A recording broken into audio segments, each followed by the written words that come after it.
All right, let's welcome in our guest, Tommy. We're joined by a very special guest, Carmelo Anthony. Mello, what's up, man? What's JJ? What's up? Good to see you. It's good to see you. We are going to start. You and I talked about this in the bubble, but we have to start back in high school real quick. Because for the longtime listener of this podcast, I told a story a while back about you and I playing in the McDonald's game together in 2002, and then the following week playing in the Jordan Classic in D.C. And the gist of the story is we beat the shit out of the West. We were teammates in the McDonald's game. We beat the shit out of the West. And towards the end of the game, I hit a couple threes, so I had more points than you, and I got the MVP. Definitely. And then we go to the Jordan Classic, and you took like 25 shots, and I took like 4. And afterwards, somebody told me, yo, Mello was telling everybody he was going to freeze you out. That's a lie. That's a lie. You did, but going back to the McDonald's game, you did hit that 3 at the end. You did. You hit that 3 to give you the MVP. I give you that. And we was on the same team. I give you that. I don't even think you played in the fourth quarter of that game, and you ended up with like 19 and 8. And then I had like probably 15. I had like 15 at the end of the third, and I scored whatever. Yeah, you got but the way you explained it to me though was, which I didn't even put 2 and 2 together, is like you're from DC. I mean, you're from that area, right? You're from Baltimore. Yeah. So you basically were like, I'm gonna shoot every time I touch the ball. Yeah. So it was. First of all, it had nothing to do with you at all. For one. Was my goal to win MVP at the McDonald's game in New York? Yes. But it had nothing to do with you. And then fast forward to the Capital Classic game, the Jordan game. We got to remember that was the first Jordan game. That was the first Jordan game. And I was home. Like, I'm Baltimore. I got the whole Baltimore city is in the, in the crowd. So yeah, I took it upon myself to shoot however many times. It was I was happy. It was good. We was home, but it was a good experience. I'm sure somebody on social will find that box score and post it. Oh yeah, it's everywhere. You can find it. Mello, what was your first impression of JJ the first time you met him? The first time I met him, I was like, damn, who is this white? Like, who the fuck is this white boy? Right? Who is this? Like, who is this? Who is scoring shooting like this? But remember, when I went to Oak Hill was in Virginia. So that's all we used to hear about was JJ Redick. That's all we used to hear about. And I remember being upset at Oak Hill because I'm like, yo, we got to play them. Like, put them on the schedule. We want them on the schedule. They was like, nope, we can't play them. Like, we are not allowed to play them. We couldn't play in the States. We couldn't, you know what I'm saying? So it was just like, all right, I'll see him. I'll see him when I see him. We had played you guys. We had played Oak Hill rather, my sophomore year and my junior year in like our civic center in Roanoke, like sell out 6,000 people at the game or whatever.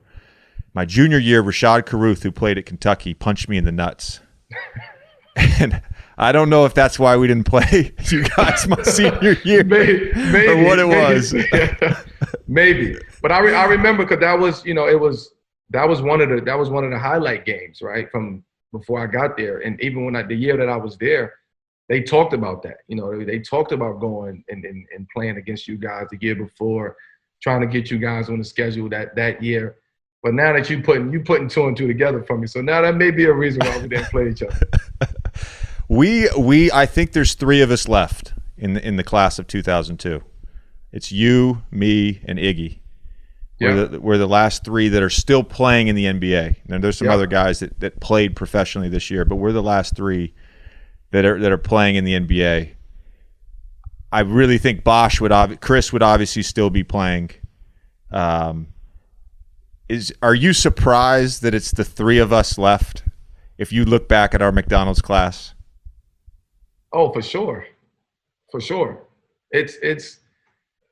We had one of the best McDonald's classes, I would say, and very underrated, our McDonald's class.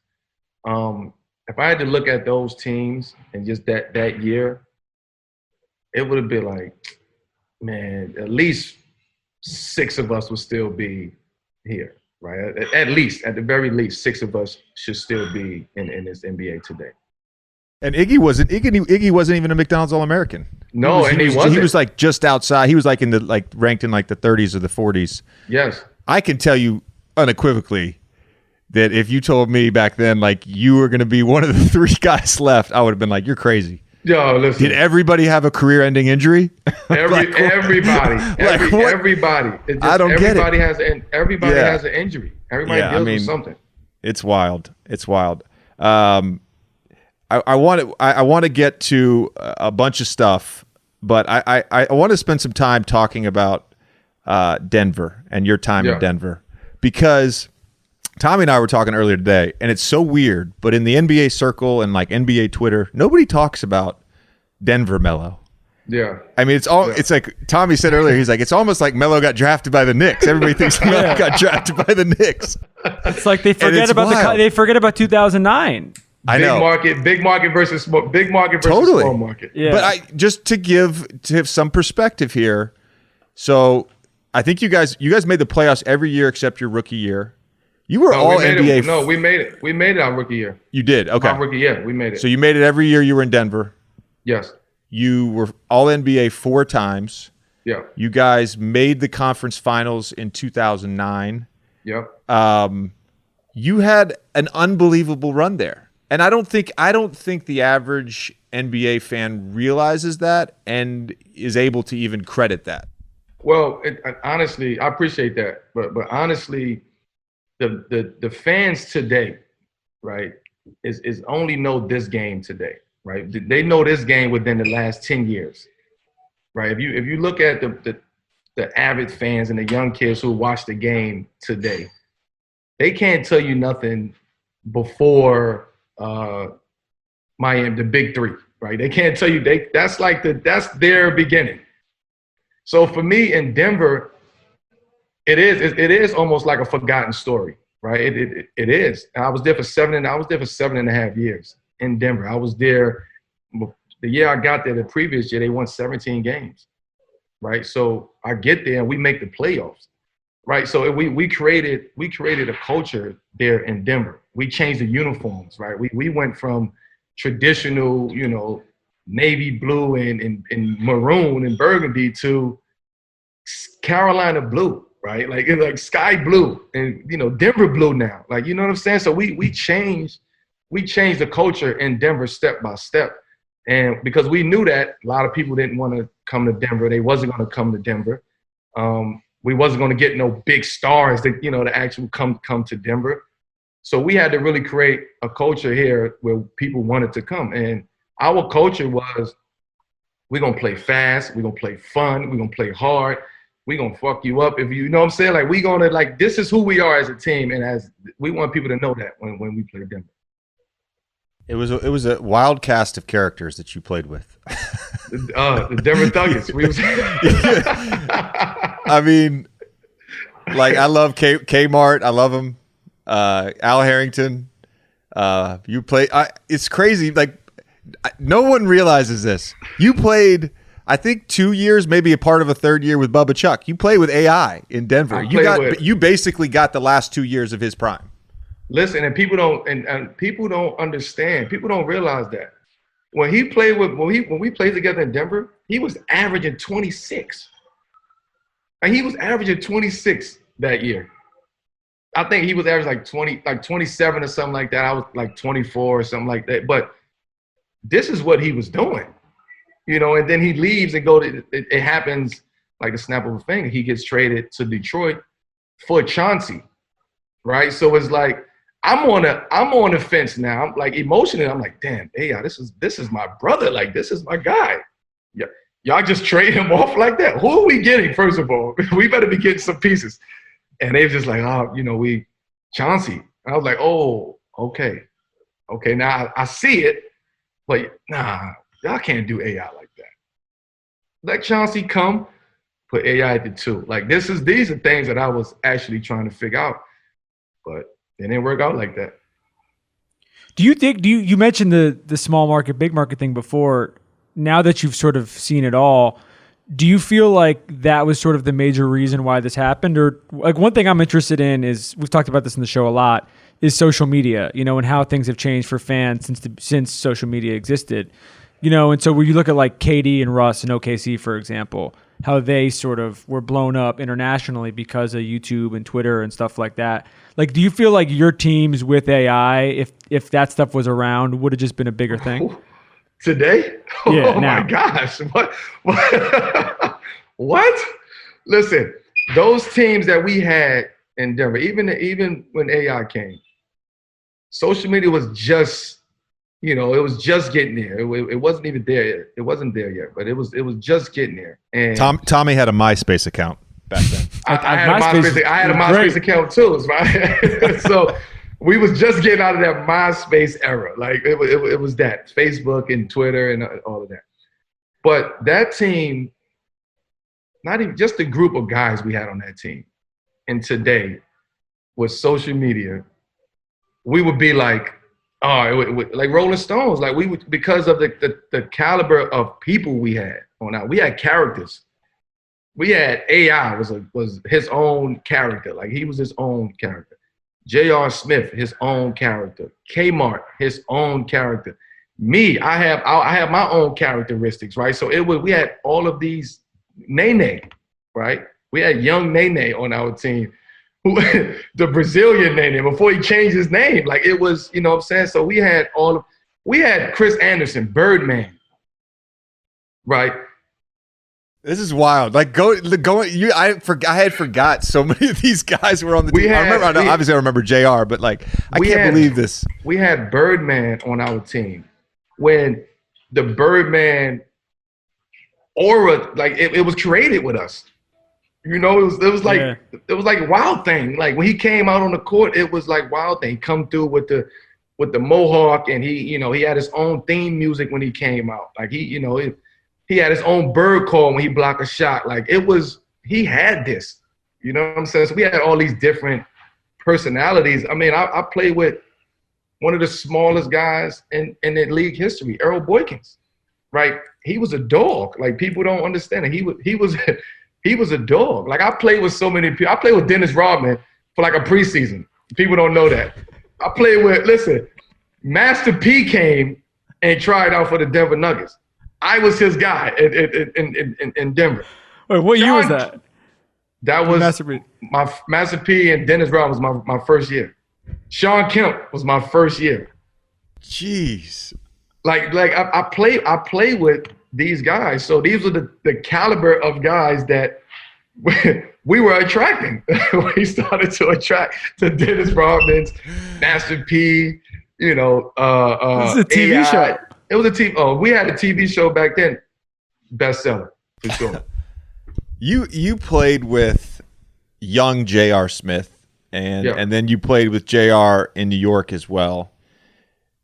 He doesn't get enough credit for how good he was, and it is to a degree. I'm not knocking his game now, but we're all obviously much older now. But J.R. Smith, for a good 6 to 8 year stretch, was tough. Very, very, very. And JR came to our team, I think my second year. He was in New Orleans, and he came from New Orleans. And I just remember like needing somebody like that. Like I need a two guard that's explosive, jumping out the gym. And I was already a fan of JR too, because I went to his McDonald's game. It was in Oklahoma. Like I went to his game, and I'm like, yo, who is this kid? Like who is, he was shooting from half court in high school. I mean, literally half court. Like not one step before, like toe on the line. And I'm like, yo, who is this? And then he went to New Orleans, and I just see what was going on. Then I also was seeing what we was dealing with in Denver, like what we was missing. We needed that young, explosive two guard. At the time, I think we had Vashawn Leonard. Like we had, Vashawn Leonard was, who was a great shooter, he was a great player, but he was getting older, right? So we just needed like some young energy, and JR came in and filled that role. Kmart came, gave us that energy. We had Marcus Camby, who was, defensive player of the year. Like we started putting, and then we got George Karl, right? George Karl had came my second year, the middle of my second year, he came. And that's everything. Everything changed after that. Yeah. I often think about my 09 season because that was the closest that I got to a championship. We played Kobe and the Lakers in the finals and lost. And I think about it all the time. We wanted Orlando that year too. We wanted y'all. we wanted y'all. Bet. Do you? I mean, I think that's the furthest you got in the playoffs. Do you ever think about that as like your missed opportunity? Does it haunt you at all? It doesn't haunt me, but I do think about it, right? Even now, having the Lakers and Denver series now, it brings up so many memories. Forever, I never went back and just was like, oh, let me watch this game. I just don't. We never have time to sit back and ponder and reflect on things that happened in the past or games. It's always on to the next with us.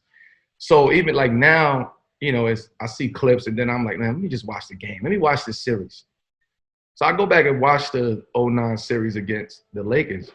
And it was like that team, the team we had, Lakers was good. They won it. But the team we had, I'm like, damn, we got a really good team. Like we are good. You know what I'm saying? Like, Jay, as you get into the season and you get into the flow of things, you just feel this like either it's going good or it's not. You know what I'm saying? And that 09 team, we felt like, we are very, very good. And I just remember, like, Chauncey said something to me like, man, we going to the finals, man. Like, he said this to me during the season. We going to the finals. Watch, I'm telling you, we going to the finals. Like that. I'm like, Chauncey, look, we need a couple more pieces. He was like, I'm telling you, we going to the finals. And I just remember after every 15 games, we would check in with each other and you just be like, listen, this is our record we need to have over the next 10 games. In 10 games, we need to be 73. So we always played in 10-game increments, right? So if we can get 7 out of 10 or 6 out of 10, in a 10-game span, okay, now we on our way. But we was very confident in our team. And I remember after that year, I'm like, oh, we just made it to the Western Conference Finals. Oh, we add another piece. We good for next year. And the business of basketball comes in. It's like, what? You know what I'm saying? Like we get rid of Dante Jones, who was a big part of our team that year, our team success. And then you start hearing the behind the scenes stuff. Chauncey. They don't want to sign Chauncey back. They want to go younger. They started throwing that out there. So it's like, I don't know if I'm not ready. I can't go from where I'm at now to go start over and rebuild. I can't do that. Which led you to New York, and as your peer and as a fan of basketball, as that sort of happened on the outside, I'm like, man, this is like a dream come true. I mean, and it looked like it was for a while, and then it kind of turned into a nightmare. It turned into Gotham. I know it happened over the course of like 6 years, but man, it felt like it was like overnight. All of a sudden, I was like, oh, what just happened in New York? The same shit happened though. Like the same thing happened, right? So we come here, you already, you have a lot of excitement in the city. You have, Raymond Felton is playing out of his mind. Amari Stoudemire is an all-star. Raymond was supposed to be an all-star. Like you have Gallinari is here. Like you have pieces that's here, and it's a lot of excitement because of the fact that Amari signed to New York. And people forget at that time that Amari signed, he was Amari Stoudemire. Like he was one of the most dominant big men in the game. That 1-4 pick and roll with him was no stopping that, right? So in my mind, I'm like, damn, if I'm gonna go start over, like I'd rather go there and start over with New York. And I got Amari, I got this team. Okay, I got this. Oh, we're gonna build this. And once I got there, it was like, okay, I see it. Like, oh, okay, we're going to take our time. I see it. All right, cool. We lose to Miami. All right, we're going to build on it. Miami went and got the big three. Okay, we're going to build on this. And the year after that, they plucked a piece away, and they plucked a piece away, and they plucked a piece away. And before you know it, I'm there. I'm just there. Like I'm there in New York and having to figure all of this out. How much of that changed when Phil came in, though?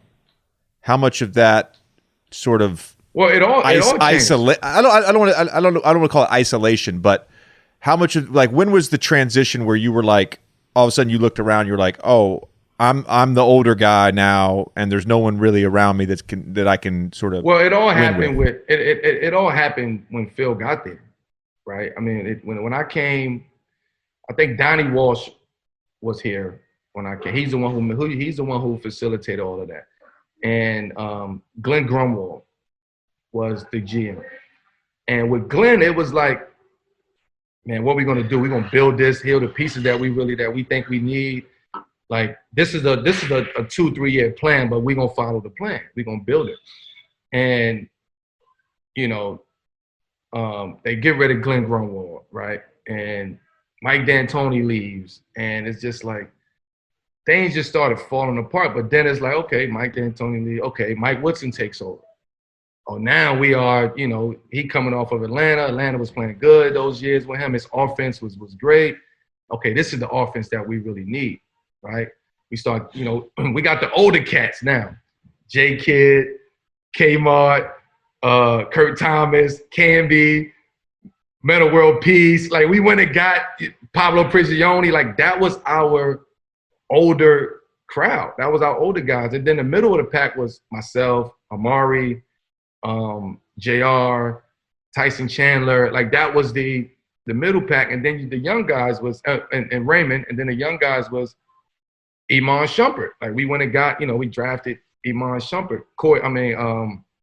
Chris Copeland was part of that. Steve Novak was part of, like, we had a good unit. And Woody got Novak paid, man. Oh, of course. I'm gonna tell you a story. After I finish playing, I'm gonna tell you a story. Oh, okay, that's fine. I don't mean to. I had to point that out. It's all good. Yeah. But when Phil came, it was like, I'm gonna do it the way that I want to do it, right? I gotta bring in the personnel in here to fit the system that I'm trying to run. This guy doesn't fit in the triangle. This guy doesn't fit in the triangle. I don't want these type of guys. So he started slowly picking the team apart and putting in his pieces that he felt would work in that triangle. But also, we was at a pivotal time in offense, right? And just in the game where it was going at, because the triangle, it works, but now the game is getting faster. Guys are getting quicker. Guys are jumping out the gym. It's like, no, we can't slow it down when we got a fast break. We can't play in the 2-guard front when we got Derrick Rose and Raymond Felton. Like, you can't do that. You can't put Derrick Rose up there in the 2-guard front. That's just not his game. Like, we need D Rose up and down the court. We go get Joe Kim because, again, we started slowing the game down, and that's where you see guys wasn't comfortable in that situation. I was one of them, but because I wasn't comfortable in it, I decided to give it a chance. Like, damn, let me figure this out. Like, let me really learn the triangle. Let me study the triangle. Let me get it to a point where, Phil, you got to come to me and say, yo, you manipulating my triangle. Like I wanted to become the student of it. And I got, I was talking to Kobe all the time just about the triangle and just how to do things. I would call MJ and just get little pointers on him on how to play the triangle. But it was very hard because it wasn't hard to learn it. It was hard to execute it because the personnel wasn't there. But also, Phil, you wasn't the coach. Right. That's an important distinction to make, I think. Right. Yeah. Phil, you wasn't the coach. So because you wasn't the coach, it wasn't going to run the way that you expected it to run. If you want to coach, you come down here and coach, and we would listen. We could run this triangle all day long. What was there pushback though? You mentioned you at first you were sort of uncomfortable with it, and it took some adjusting to. But was there pushback from either Derek or Hornacek or other players about running the triangle? There wasn't no pushback. Guys was unhappy, guys didn't want to do it, but it wasn't like, nah, we're not doing this. We're not, because again, it works, right? But when you playing that way for a whole 48 minutes, teams make adjustments. You're not making no adjustment. You just continue playing that way. The ball will find you, right? Your body movement and ball movement. Like that's what it is. Wherever you pass the ball out in a triangle, that dictates what happened in the offense, right? So when you start learning that and you start figuring out from a cerebral standpoint, it's like, man, this like if they make an adjustment, we're done. if they deny if they deny the 2-guard front, we're done. If they deny the blind pig, we're done. So teams started to do that. Teams started to get smart. Well, when I was with LA and you guys were running this, when I was with the Clippers, I used to actually look forward to guarding it. It was easy. It was I'm not gonna lie, it was just predictable. Yeah. And I understand the concept of body movement, ball movement, no one player dominating the ball. But oftentimes what happens in offenses like that is the ball ends up in the wrong people's hands. Absolutely. And if you're not going fast, hey, that 24-second goes pretty quick. And all of a sudden you're on your second action in the triangle and the wrong guy has it at 5 seconds on the shot clock. Yes. So I studied the triangle all day, every day, like to the point where it's like there was nothing in the triangle that I didn't know. I used to go sit. The couple times I sat with Phil, I used to go sit with him and tell him about the triangle. And he would be like, man, I'm impressed. Like he was super impressed in the way that I was able to articulate what I knew about the triangle and break it down. And believe it or not, he taught me how to manipulate the triangle.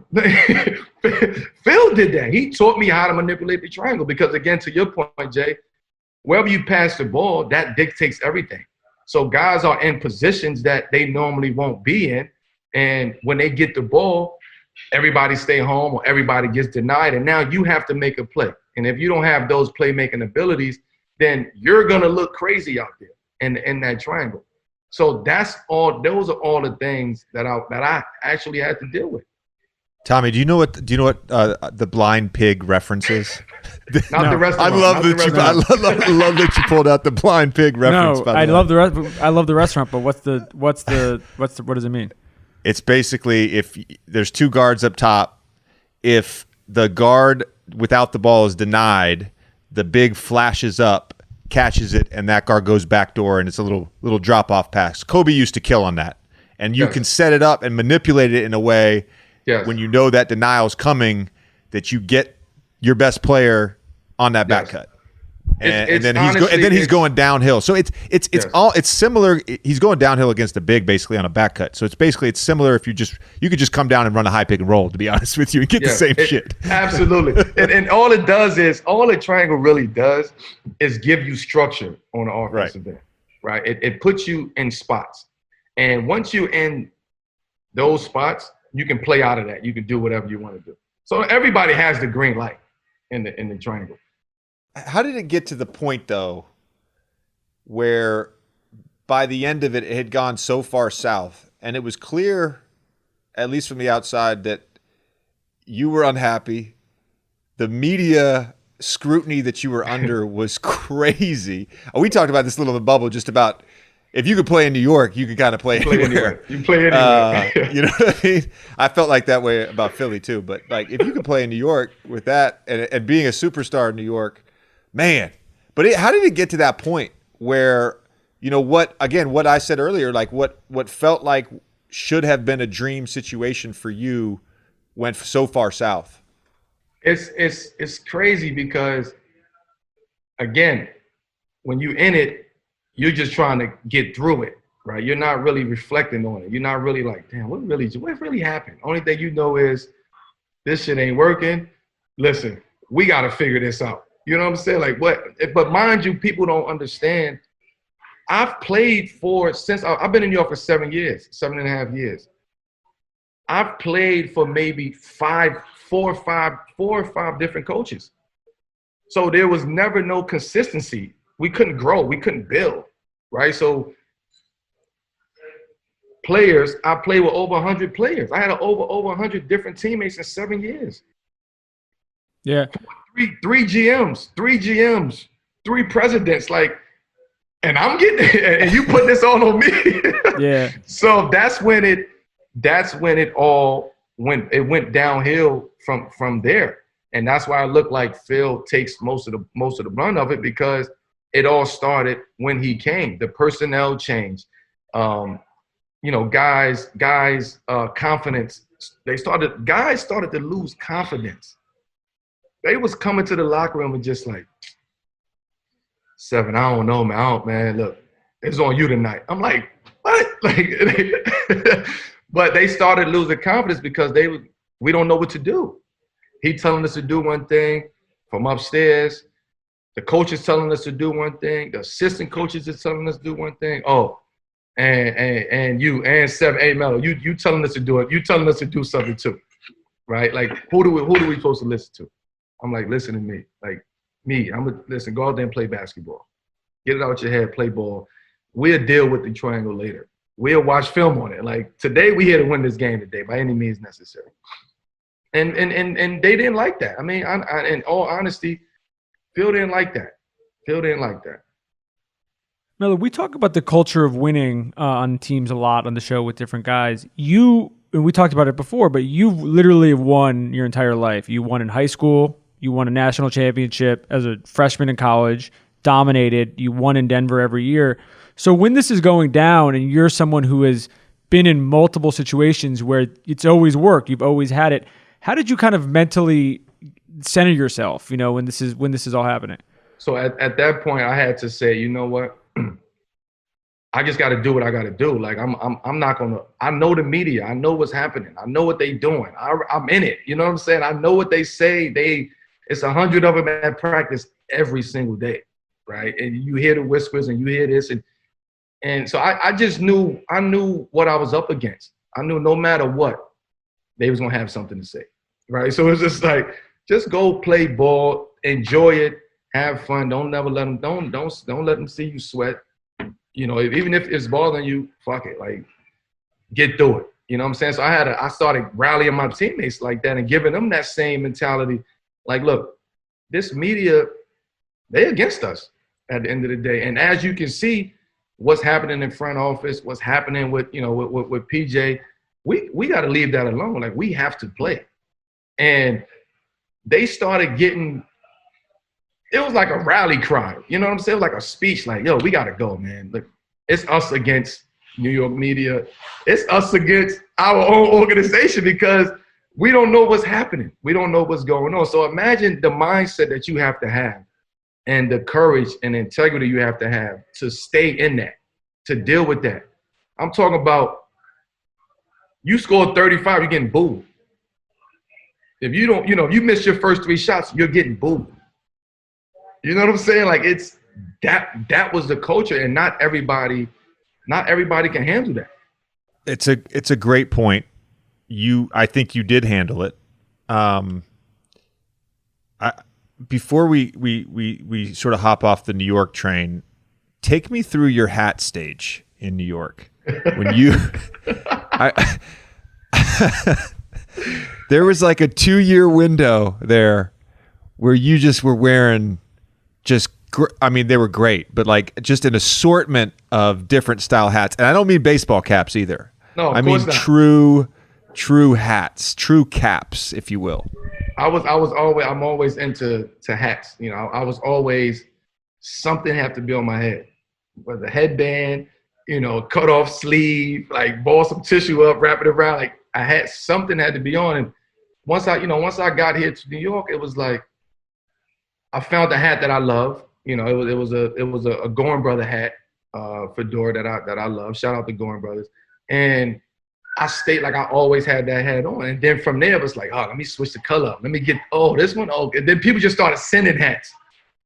So when people started sending hats, I'm like, all right, cool, fuck it. Let me throw this on today. All right, cool. It's cold outside. Let me throw this on. Then that was my phase with the hats. All right, we got to touch before we move on. We do have to touch on the Steve Novak story you were going to tell. You were going to tell a Steve Novak story. So here's a quick story. The first day Mike Woodson gets the job, we in the film room, and he's like, listen, I know, I know what's just happened, and Mike leaving, and I'm the coach now. I don't care about what happened anymore. So y'all gonna buy into me. You know what I'm saying? Like he demanded that respect, which was crucial, right? Stepping in and demanding that respect from day one. But he said some funny shit at the end. He was just like, look, if you buy into what I have going on and what I have to say and my plan, everybody get paid. Because we're gonna win. And everybody started busting out laughing, like, yo, this motherfucker is bold for saying this, right? But when you think about it, he's really telling you, yo, do what you gotta do, because I'm gonna get you paid. Like, I'm gonna look out for you. I'm gonna make sure you're good. And he told Novak, listen, you're gonna be the best three-point shooter in the NBA this year. You're gonna be the best three-point shooter. And because of that, I'm gonna get you paid. And he got Novak paid. Like he got him paid. Got him paid. Scouting report on the Knicks that season. The after timeout play is for Steve Novak. That's a fact. It's a fact. Is a fact. That's a fact. And no one could stop it. No one. We would shoot like 80% on that. I played for Woody. Woody was with us in LA for a few years. He had some great ATOs. He had one that was a lob play for DeAndre. I think he called it Sweet Georgia Brown. Sweet Georgia Brown, of course. Yeah. That was Tyson Chandler play in New York. Yeah. Sweet Georgia Brown. Without sort of touching too much on the OKC Houston part of your career, which of those exits was more difficult for you? Oh, Houston. Again, people look at the OKC situation and be like, oh, it didn't work. Oh, it was the worst situation. Like, for me personally, I actually really enjoyed my time at OKC. Like, that team, I enjoyed it. Being around those guys, I enjoyed it. Hence we didn't do what we were supposed to do. What the goal was to win with that team. We didn't do it. We underachieved. And our minds, we're just like, yo, listen, man, we coming back. Like, next year, we're gonna be good. Like, we got a year under our belt. This is new to everybody, right? Russ, this is your team. All right, PG, you signed here. P, you was doing what you was doing in Indiana. Cool. I'm coming off an all-star year in New York. So I'm like, let's put this all together. Let's just go and put it out there, and we're gonna see what happens. It didn't work out. And it came down to a point, again, it all came down to money. Came down to money. Right. Luxury tax, right? Luxury tax. They was already going to be in the luxury tax. But they took a chance and said, no, we got a chance to win this. And if we win it, we'll figure this shit out. But we got a chance to win this. I already knew what I was up against from a luxury tax standpoint. I knew I was going to have to figure out what was going to, because I think I was owed 27 or 28 that year. So I knew I was going to have to revamp my contract or talk, just get a new deal or however way we was going to do it. I was willing to figure it out in OKC. And I just started to feel like I was almost like the outcast. I'm like, what about me? Things would happen and it would be events in OKC and I wouldn't get the call. And I'm like, damn, is this what's, am I off the team already? But mind you, wait a minute. Hold on a second. The team would have events and wouldn't invite you? It was like, I just remember, man, like after the season, I'm in Paris, Fashion Week. Okay. And I'm talking to like Billy Donovan or something like that. And he's just like, yeah, I don't think it's gonna work. Like, and I'm like, whoa, what you mean it's not gonna work? Like, where's this coming from? Right? He's like, no, I don't think it's gonna work. But mind you, I know what's going on. They want to implement PG more. They want, I know the game, so you can't run the game on me. So I said, listen, I want to be here. I want to make this work. If we come back next year, we're gonna be fine. Like we're gonna be fine. A year on our belt, we're gonna be fine because we know what we had to do and we know what we was up against. He's like, I just don't. You mind coming off the bench? And I'm like, where is this coming from? You know what I'm saying? Like, what would make you think that? You know what I'm saying? I wasn't coming from an arrogant standpoint, but it was just like, why would you just come to me and that's the first thing you want? Why would you start that narrative? You know what I'm saying? Like why? And he was just like, well, we want to play you three guys out there at the same time. It's not going to work, and we want to play Jeremy Grant out there with those. And I'm like, I love Jeremy Grant, love him to death, but be honest with me. Yo, this ain't gonna work. We got to get you out of here. I would rather you tell me this is not gonna work, and we don't see this working out and happening. And let's work together. Get me somewhere where I want to go, and it's cool. So that didn't happen. I get the call in Paris, and he's like, "It's not gonna happen. It's not. You know, I'm sorry. We got to figure this out. I think you need to start looking elsewhere." And I felt like so like belittled. Like, damn, like, is it me? Like, am I doing something wrong? Did I just do something wrong? Because I'm the one who really, really sacrificed on that team. You understand? And I was with it. I went to the coach and told him, let me know what you need me to do. I'm willing to do it to help the team work. And nobody's going to talk about that part of it, but that's for another day. And then I leave, and it was an event in OKC that summer. And people hit me like, you in OKC? I'm like, nah, I'm not. Like, what's happening? Am I supposed to be there? Like, yeah, the whole team is here. I ain't know if the whole team is here. And I'm like, word. Hit Russ. Yo, you in OKC? Hit PG. Yo, like, yeah, we out here, man. Where you at? You supposed to be here. Like, I ain't never get the call about no get together. So my time at OKC, it wasn't bad. Like, I'm not gonna sit here and say it was bad. I actually had a great time at OKC. I wish OKC would have worked out, honestly. But then I get to Houston, and when I get to Houston, now I really feel like an outcast. But because I got CP there, it's like, oh, cool. Okay, cool. Like, my brother's there. We can work this out. PJ and James, and we can work this out. I am the piece that team need. But that wasn't their thinking. They thought that they wanted me to come in and be, I don't want to throw no names out, but they wanted me to be a spot up corner shooter. Like, you know what I'm saying? Like, run to the corner, spot up, and that's it. And it didn't work at all. It didn't work at all. And I used to tell them, like, look, yo, throw me a bone. Like, I'm going to them like, yo, throw me a bone. Yo, just on a switch, throw it in there. Like, I need that feel. I need that touch. You know, I'm a rhythm player. Like, first of all, I can't come off the bench and then shoot 3 threes in a row. Like, I just can't. I can't do that. Melo, I want to ask you about this because actually, I think this is important for you to talk about because you were a superstar. You led the league in scoring. You were the number one option your whole career. And then almost overnight, you go to OKC and you're the third option. And then you go to Houston and you're asked to basically be a spot-up shooter with no chance to catch a rhythm. That's a hard adjustment for any player. Ooh. For any player. But I would imagine, like, the actual basketball part, the mental part, I can't imagine because that's your own mind. But the basketball part, it had to be incredibly difficult. Man, I went from New York,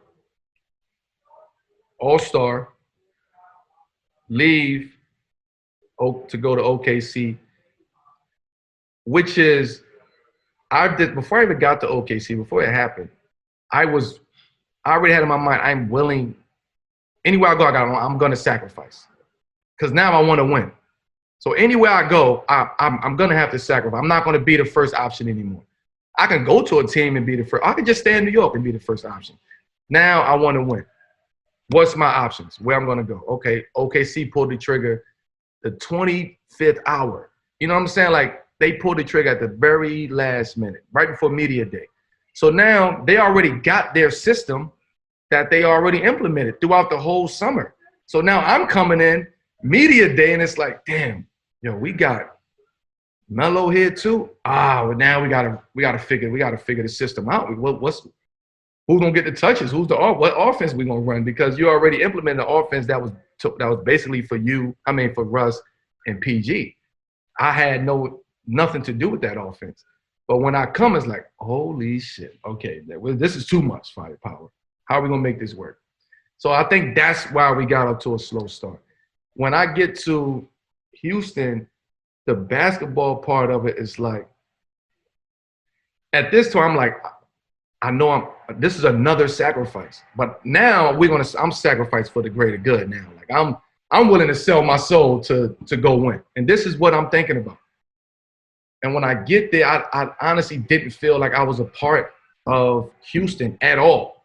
So from a basketball standpoint, to your question, I had to isolate myself to really lock in from a basketball standpoint, right? In the gym more. You know, the gym was people say the gym was a sanctuary. That year was really my sanctuary. You know, John Lucas in the gym with me before practice, after practice, before shoot around, after games, it was, the work ethic was different. But I know I needed that for my own basketball psyche. Because I was already starting to doubt myself, like, damn, like, is this who I am now? And do I want to be that? Fuck it, that's too late. I'm already here. I'm gonna buy into it. Oh, no, you gotta come off the bench. Word? Like, I was like, why is that? Where did the narrative come from? So let me ask you a question then. Was it ever a thought, like, if it's coming off the bench, I'm gonna retire?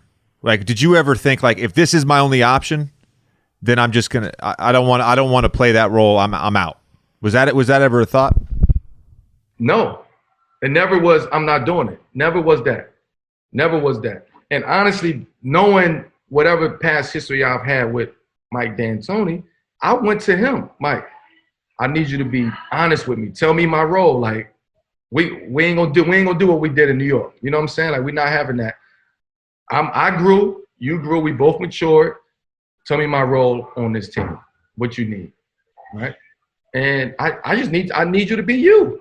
You know what I'm saying? I need you to bring what you bring. So in my mind, I'm like, oh, okay, cool. You know what I'm saying? And then we, preseason it happening. It's like, damn, I'm like, we playing. Okay, this is why I came here. But then it was like first game, it never was communicated to me that I was coming off the bench. Now I don't want to make it seem like I was against it. I just wanted that up front. Because let me get my mental right. I never came off the bench ever in my life. Ever. So, 15 years, and then now come off the bench. Do you know the pride and the ego blow that had on me? I'm like, dang, I gotta get my, like, it was very difficult. It was very difficult. So out of all of this experience, that was the hardest thing for me. That was the hardest thing, to stay in it mentally and emotionally. The basketball part of it, that was gonna happen. That wasn't gonna change. But the mental part and emotional part was the hardest part that I had to deal with. And by the time that they let me go in Houston, which was only after 9 games, that's when I was just starting to accept my role. I was just getting comfortable in accepting my role. Like, I'm coming off the bench. Let me try to make this fun. You know what I'm saying? Let me make this fun. Let me go ride the bike before the game. Let me get the crowd into it. Let me wave the towel for the first couple minutes of the game. I had to start psyching myself out to try to get myself going and prepared for coming off the bench. So call my number, Melo, come on, let's go. I'm running to the table. You know what I'm saying? So I had to do all of that to psych myself up. Did you get any advice from any of your friends in the league or sort of retired guys that helped you through all this? I got not advice, but people just was there for me. It was, Melo, keep your head up, keep doing what you're doing. blah, blah, blah. Like, you know, I had that support. But again, I wasn't open to hearing nobody at that point because I was trying to shut myself. And the more you hear what you can do and you're not able to do that, it hurts you. Like it messes you up emotionally. So for me, it was just like, I don't want to hear, yo, no, man, that shit is fucked up and you should be doing this and you should be starting and he should be starting over. Like, I don't want to hear that. You know what I'm saying? So I stayed away from that. How hard was that time out of the league? And also what did it make you realize about basketball? It was that year was like, I went from being like super emotional, like questioning myself, second guessing myself, like, damn, do I still got it? Like, do I still want to do this? You know, is this a sign for me to get away from the game? Is this my calling to be out? Like, I started thinking that. And it took me about 8 months to like get out of that. To get out of that. And the only reason I was able to get out of that funk was like my AAU team, right? So I was home and I was able to travel with my AAU team. I was able to be in the gym around the kids and train them and work with them and travel and go to the tournaments and be in that environment and get me away from the NBA environment. And what I realized is that they was my therapy. You know, they was the ones who was, man, you still got it. No, you still got it, man. Don't worry about that. Like, man, I can't wait for you to go to this team because every week it was always another team that I was going to go to. It was always another team. So it was like ironic because it like something came out every Thursday about another team that I was going to. And then my AAU team tournament was that weekend. So you getting all of that media push and everybody's like, where is she going? Which team? Where is this? So I'm getting that excitement. And that's what really like propelled me forward to just be like, man, just stay with it. There's something hit me like, just stay with it. Don't worry about it. And my wife was a real big part of, you know, keep my confidence at an all-time high, keep me abreast. Yo, get out the bed, go to the gym. You know, like you ain't about to lay around here and just be sulking in this. Like, no, go to the gym, go do something. So she pushed me a lot. Your story over the last 3 years is just an incredible example of perseverance. And obviously there's a real love for the game there. And it seems like you ended up in the right situation for you in Portland this year. Portland, to me, it was like, for many reasons, not just basketball, I needed it. I needed that environment. I needed that peace. I needed to be in a place where I can sit and think. And, you know, I said it earlier, we don't get a chance to reflect, right? So I got a chance to kind of just reflect on just life, basketball.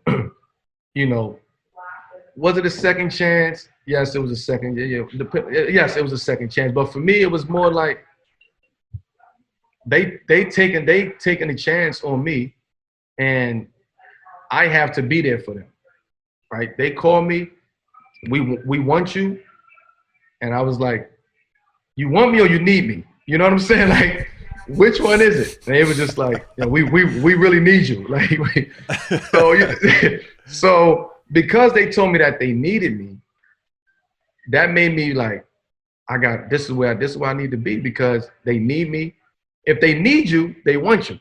But if they want you, they don't need you. It's a difference. You know what I'm saying? So it's a big difference. So I'm like, this is it. Terry, what's my role? You understand? Like I need to know my role before I come in there. And they laid it all the way out. You come in here ready to play. Are you in shape? Come in ready to play. And nobody was seeing me, right? So nobody knew if I was training, working out. Nobody knew. So when I go to Portland, it's like, oh, you in shape. Like what you been doing? And I'm like, I gotta stay in shape. My mental, I gotta stay active. My body, I'm getting older. we got to take care of our body. So that was the most important thing for me.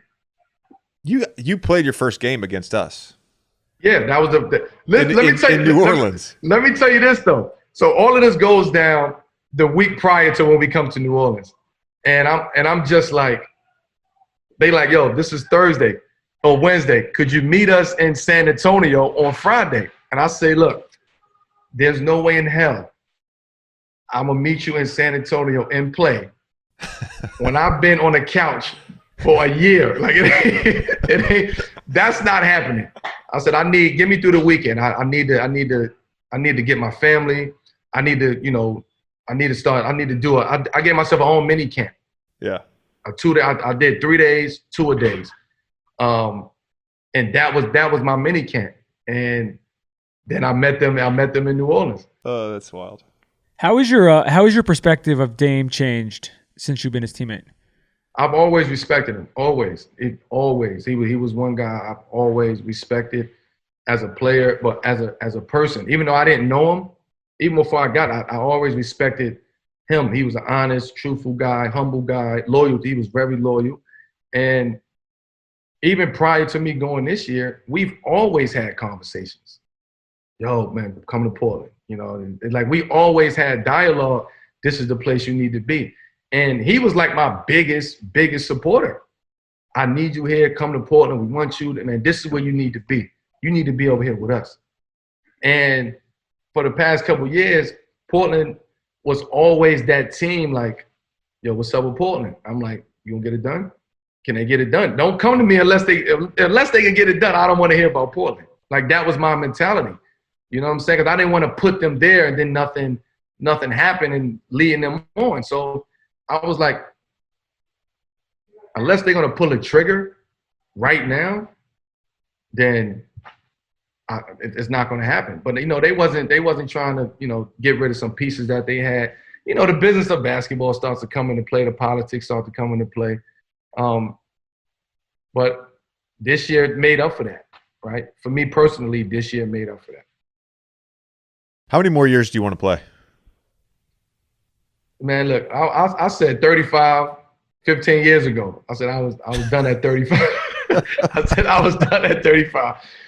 And then I said 37, which would be this next year. But honestly, the way that I felt and the way that I feel physically, it's like I don't even think about that no more. Like it's hard for me to think about it. Yeah, you and I are the same age. And I always used to think that I was, like if I could get to year 10, year 11, whatever, then it was like, you're right. Then it's like 33, 34. Now I'm like, can I get to 39? But especially today, and the way that the game is today.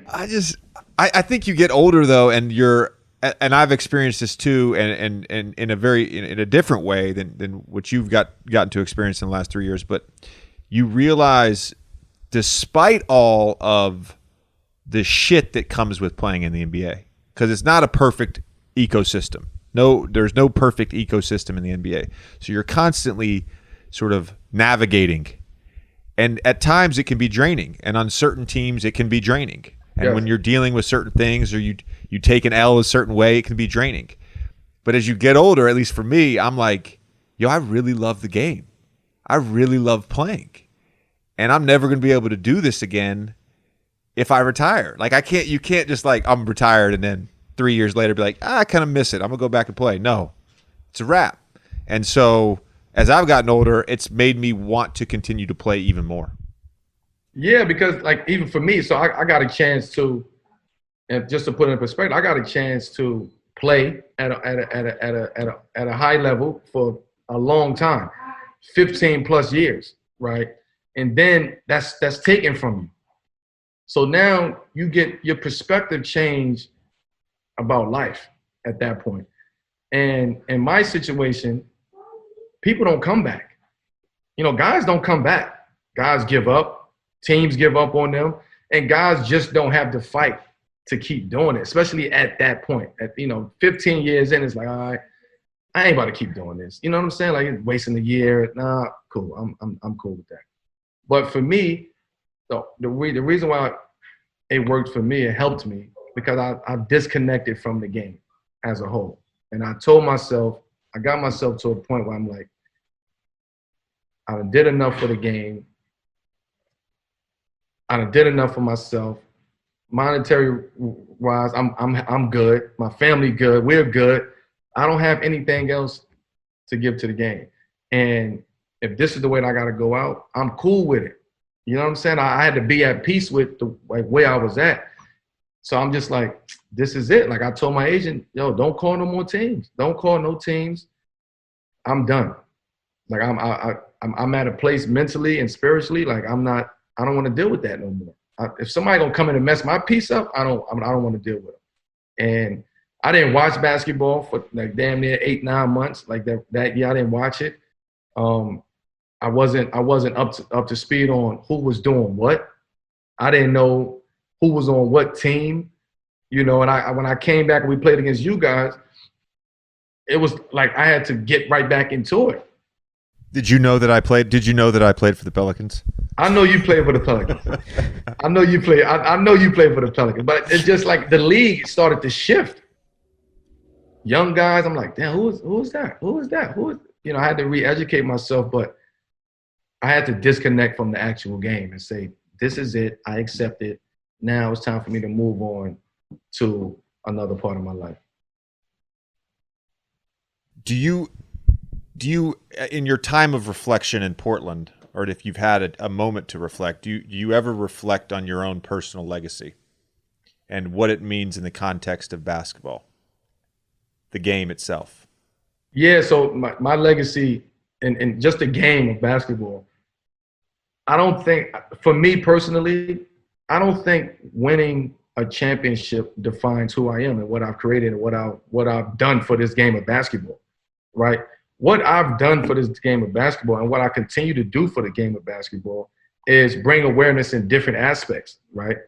Mentally toughness, right? How do you not give up? How do you not quit? Like, these are the things on top of all the accomplishments that I've ever had. These are the things that make your legacy, that builds your legacy. Now, the ultimate goal is always to win a championship. We all want to win championships. It's guys who you can't even name right now, some of these teams who won a championship.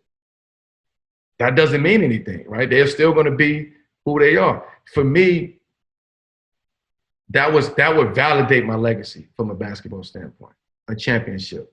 But if I don't get it, am I angry? Am I sad? No, I'm not. I'm just not, because I know how hard I work night in and night out to get to that goal. And I just, as of right now, I wasn't fortunate enough to do it. Because a lot of things have to go well. JJ, you've been on great teams before. Teams where it's like, yo, they're going to win it. And it don't go right. You know what I'm saying? It's like, these are the things that people don't take into consideration. Everything got to go right to win a championship from top to bottom. Owners, front office execs, training staff, the helpers that's working, the players, the coaches, you know, the water boy, like everything has to go accordingly to win a championship. It's tough. It's tough. I think part of your legacy will also be as a businessman, as a father, a wine enthusiast. By the way, you're going to have to at some point get me on what's in your glass on your YouTube channel. We working on that. But also an activist, and you've been incredibly outspoken on a bunch of things. We're recording this on Thursday afternoon. Yesterday, the news came that there was essentially going to be no charges in the Breonna Taylor case. So I just want to give you an opportunity before we finish up to just share any thoughts or emotions you have right now. Yeah, it's sad. You know, it's going to continue to be unfortunate, right, that we have to deal with this. I mean, we talk about 170 something days, you know, until you guys figure something out, right? It's like, why does it, first of all, why does it take that long to figure that out? But on the flip side, I understand the protocol that they have to go through. I understand it. But for me, it's about what's right and what's wrong. It's not about you on the blue side or the red side. It's not about that. What's right and what's wrong. Let's look at that. We are humans at the end of the day. We're not supposed to be treated like that. There's no way we're supposed to be treated like that. Today, in 2020, we're not supposed to still be treated like animals, like dogs. We've worked so hard to get past that. And we're still in this time where we got to turn the TV on to see another black man killed by a police. You know what I'm saying? Like, these are the times that we're still in. So you start to think about the system. The system has always been designed for that. You know, I always say the system is not broken. It's not broken at all. This is how they wrote the system. They wrote this system, documented this down on paper with they felt pens and feather pens years ago. And this is where we at. So the system is not broken. It's been written like this for a long, long time. We just starting to be aware and wake up now and understand that. So now that we're understanding that, we're bringing awareness to a lot of the things that's happening. And that's the chaos. In the midst of chaos, anything happens. You're not thinking, you're just going, you're supporting what you have to support, you're doing what you need to do. And I think that's where we are now. The lid is off on our community. The lid is off. And it's sad. And I just don't want my community or anybody, any community, to be, desensitized to all of the things that continues to happen. Because a lot of times we can be like, oh, damn, it's another one. Like, damn, another one. Like, that's what's happening. But I don't want us to ever feel like that. And we're in some difficult times right now. Us as athletes in very difficult times, but we're doing a great job of speaking out and using our platform. But in order to really make change, we got to really be willing to make change. And that means taking the gloves off, bootstrapping and going. But if we're not ready to do that, then we're not going to see no change. One of the, important things to note, I think, with the Breonna Taylor case is just the way the law is written in Kentucky. And there's a number of states where these laws are written this way. And essentially, the Attorney General's hands were tied in this case based on Kentucky law. That's a fact. And who makes the laws? Elected officials. So, again, I know Tommy and I have preached the importance of voting, but voting is important because those are the people who are making the laws. So if you really want change, then get the right people in office and demand more of our elected officials. Yes. I think I just want to point that out. No, that's and you hit the nail right on the head. You have to vote. Like, there's no ifs, ands, or buts about it. You have to vote. But I think we're not educated enough to know what the voting means. So it's just like, we got to vote. Who we gonna vote for, Trump or Biden, and that's it. Like, no, you got to work from the ground up. Yes, you got to bootstrap this. You got to do your research. You got to know who's up for being elected in these different areas, right? Who's your local congressman? Who's your local assemblyman? Who's your local senator? Like, we need these. We need these people, and we need to vote, man, because it's very important. And I always know to vote, and I know people who say, man, I didn't vote, my vote don't count. But now that vote count. I mean, that vote count because you don't know what type of games is going to be played, right? If you listen to the things that's being said, they're telling you something. We just don't want to hear it.